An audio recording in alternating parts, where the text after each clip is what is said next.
বহুতে মানে কিছুমান ষ্টুডেণ্ট থাকে ন, দে আৰ কেপেবল বা তেওঁলোকে চেষ্টা কৰিলে পাৰিব, বহুতে মানে ভয় কৰিয়ে বা আপোনাৰ লেংগুৱেজ বেৰিয়াৰৰ কাৰণে, কাৰণ অসমত মেক্সিমাম আমাৰ ষ্টুডেণ্টে এছমিছ বেকগ্ৰাউণ্ডৰ পৰা আহে। চ' তেওঁলোকক কেনেকৈ আপুনি মানে ক'ব খোজে যে এইটো মানে একচুৱেলি কি হয়, মানে ইন এ চিম্পল ৱৰ্ড যদি আপুনি ক'ব খোজে? আপুনি বহুত ধুনীয়া এটা কথা সুধিছে যে ভয়।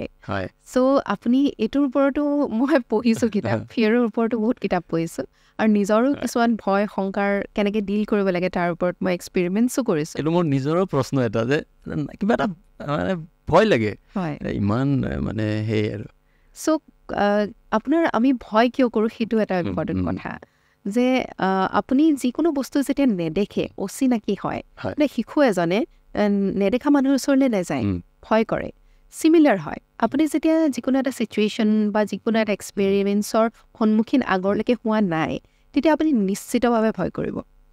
আৰু বহুতৰ এনেকুৱা হয় যে ঘৰত কোনো নাথাকে, এক্সাম্পল যে এনেকৈ পঢ়ি পেলাই ক্লিয়াৰ কৰিছে, ঠিক আছে, তেওঁৰো বহুত শংকা থাকে যে এনেকুৱা ধৰণে হয় জানো আচলতে।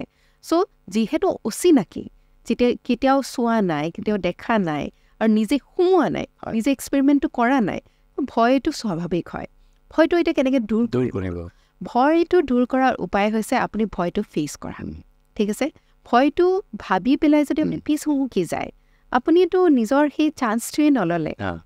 এইটো কথা আছে নহয় যে মানে when you are so fearful to try, then you have failed in that itself. That itself is a failure. So সেইটো কথা যাতে আমি নকৰোঁ। এইটো APSC UPSC বুলি নহয়, লাইফত যিকোনো কথা আপুনি যদি ভাবিছে যে আপুনি এজন এণ্টাৰপ্ৰেনিয়ৰ হ'ব বিচাৰিছে, চ' মোৰ কাৰণে এই এণ্টাৰপ্ৰেনিয়ৰ জগতখন নতুন আছিলে, চ' মোৰ কাৰণে চেলেঞ্জেছবিলাক সেই তাতো বহুত বেলেগ হয়, অলপ কিছুমান ক্ষেত্ৰত বেছিহে হয় এক্সামটো ক্লিয়াৰ কৰাতকৈ। চ' সেই ক্ষেত্ৰত আপুনি ফেচ কৰিলেহে শিকিব, আৰু ফেচ কৰি যেতিয়া আপুনি চাব যে এইখন এখন চিলেবাছ আছে, তাৰপিছত আপুনি কি কৰিব যে চিলেবাছটো ভাঙিব লাগিব, যে এই ডাঙৰ যিকোনো এটা ডাঙৰ যেতিয়া আপোনাৰ ওচৰত গ'ল হয়, লক্ষ্য হয়, সেই গ'লটোক আপুনি কেনেধৰণে প্ৰত্যেক দিনাই আপুনি কি কি কাম কৰিলে সেই গ'লটোৰ ওচৰলৈ যাব, সেই বস্তুখিনি উলিয়াই লয়। তেতিয়া আপুনি যেতিয়া আপোনাৰ ৰুটিন এটা আপুনি দেখে, যেতিয়া আপুনি ছিষ্টেমটো দেখে, সেই ছিষ্টেমটোৱে আমি বিল্ড কৰিছোঁ, যিটো মই মোৰ ষ্টুডেণ্টছখিনিৰ কাৰণে মই উলিয়াই দিছোঁ যে এইকেইটা ষ্টেপছ হয়, 7টা ষ্টেপৰ কথা মই কওঁ। এই 7টা ষ্টেপ যদি আপোনালোকে প্ৰত্যেক দিনাই কৰে, তেনেহ'লে আপোনালোকে কৃতকাৰ্য হ'বই।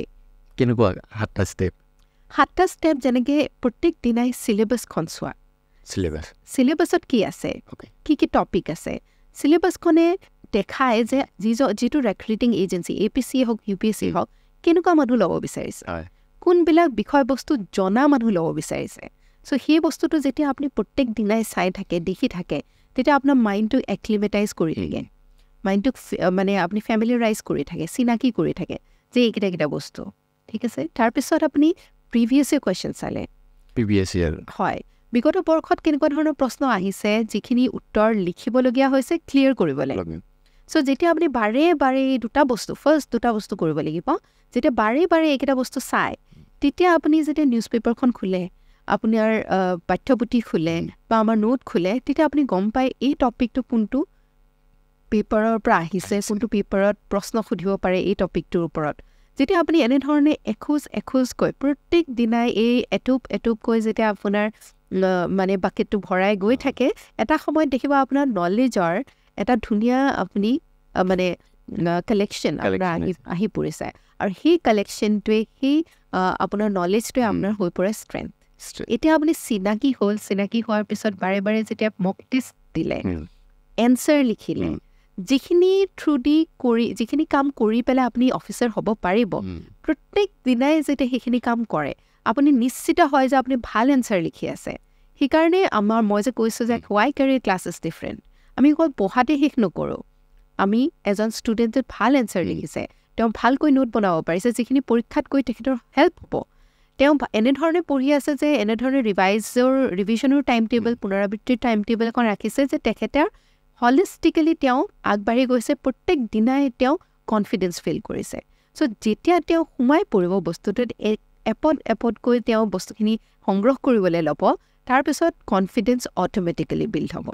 প্ৰথম অৱস্থাত মই যেনেধৰণে কৈছোঁ, যিকোনো কাম প্ৰথম দিনা আপোনাৰ গাড়ী চলাওঁতেও ভয় লাগিছিলে, চাইকেল চলাওঁতেও ভয় লাগে প্ৰথম আমাৰ শিশুটোৱে খোজকাঢ়িবলৈও ভয় কৰে কিন্তু আমি যদি ভয়ত সেই তাতে ৰৈ যাওঁ তেনেহ'লেতো আমি কেতিয়াও খোজকাঢ়িবও নিশিকিম আমি গাড়ীও নিশিকাম কেতিয়াও ঠিক তেনেধৰণে এইটো জাৰ্ণিও কোনো বেলেগ পৃথক নহয়